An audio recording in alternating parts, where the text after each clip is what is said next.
Okay, then we talk about the actual neural pathway of this somatosensory pathway.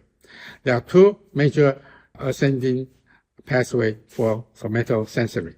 One we call the anterolateral pathway. Also we call the spinothalamic pathway. And the other we call the dorsal column pathway. It's also called the lemniscal pathway.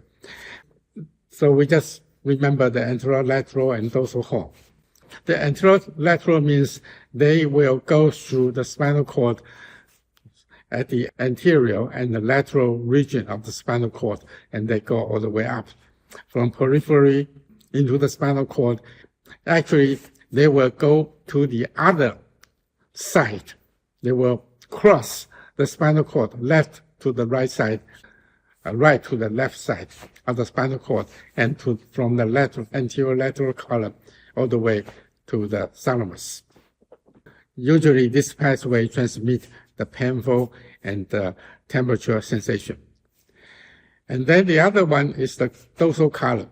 The sensory information under the spinal cord go through the dorsal. For us, is the posterior part of the spinal cord. They will go through the dorsal column, and they don't cross to the other side immediately, but all the way they will go to our brainstem region, and then they cross to the other side later. So both will cross. So most of our right side somatosensory goes to the left side of thalamus and the somatosensory cortex, and vice versa. And this dorsal column pathway mostly carry the sensation of touch and the proprioception, the sense of the body.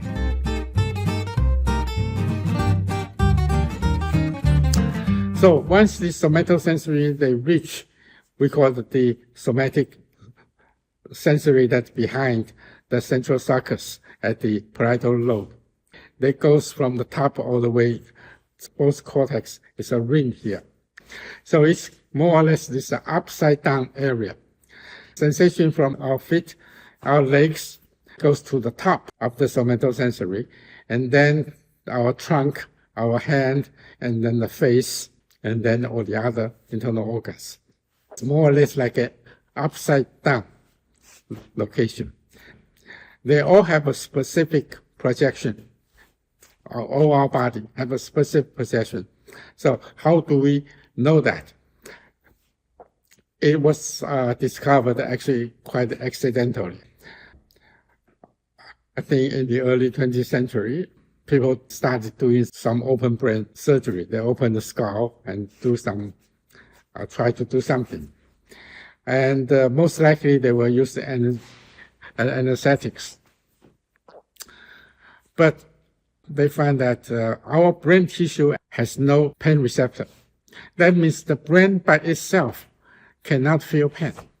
The pain sensation always comes from all other parts of the body, even from our face, from our teeth. But the brain tissue itself do not feel pain. When they discovered that, so they can do some open brain surgery, of course, you have to use some local anesthetics when they remove a little bit of your skull. You don't need general anesthesia, so the patient can be conscious. So they can stimulate the region, different region, using weak electric current. So when they stimulate here, the patient will tell the doctor, someone is touching my feet. You stimulate here, actually you project that sensation all the way to our body region. That's the sensory information to that region. So we actually project that stimulus to our body. So that's how we can map all the location where our somatic sensation. Actually, you can see that there's a small human located here. It's not on proportion of our body size. It's proportionate to the receptor density of the sensory neurons. Like our face, like our finger, most sensitive area, they have most sensory neuron termination there. They will have a much larger projection area in our somatosensory.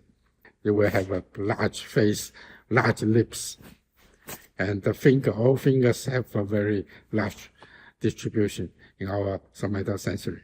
It's called the cortical representation of all our somatosensory. It's a complete representation of body parts. Every body part will have a representation there. It is proportional to the receptor density, not to the actual body size, body area. And it's an upside down representation. And then it is not fixed. This will also undergo relatively rapid changes by experience. If you are like a musician, a violinist, or pianist, their representation is definitely different from people who don't play musical instrument. This is called neuroplasticity. The connection or the proportion, they can actually change.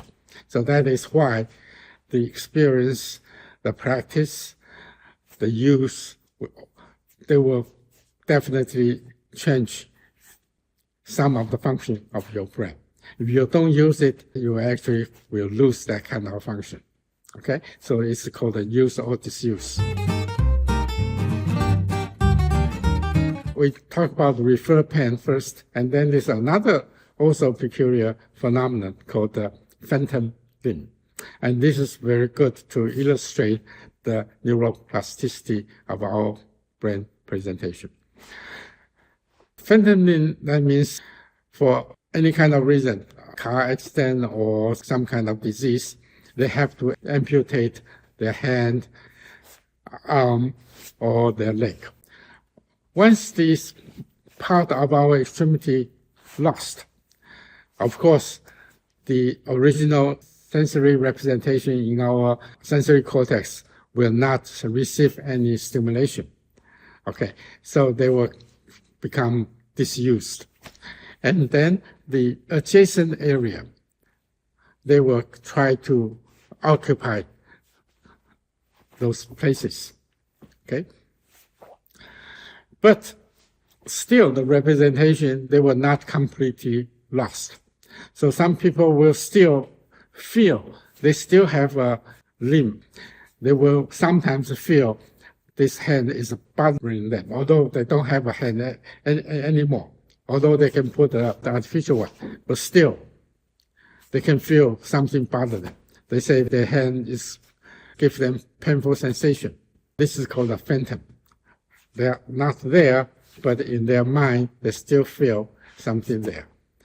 The interesting finding is that if you look at our hand, of course, our hand is very close to upper arm. This is the closest.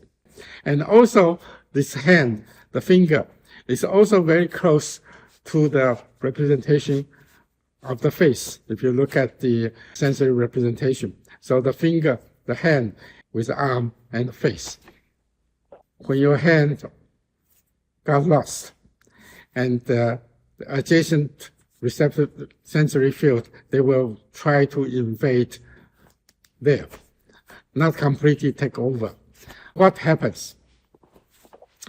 People will find if you touch the upper arm or touch the face, people will say, "You are touching my finger." It's a phantom one, not the real one. They say, "Okay, now I know when I feel itchy on my phantom limb, I just touch here. Looks like it will relieve a little bit of the sensation." And say there are other tricks to fix the phantom limb. They can use a mirror. The left is there, is not there. The right is still here. So they need them to look at the mirror. So look like still have a left hand here in the mirror. So they can try to do something here, and then they can relieve some of the uncomfortable feeling there.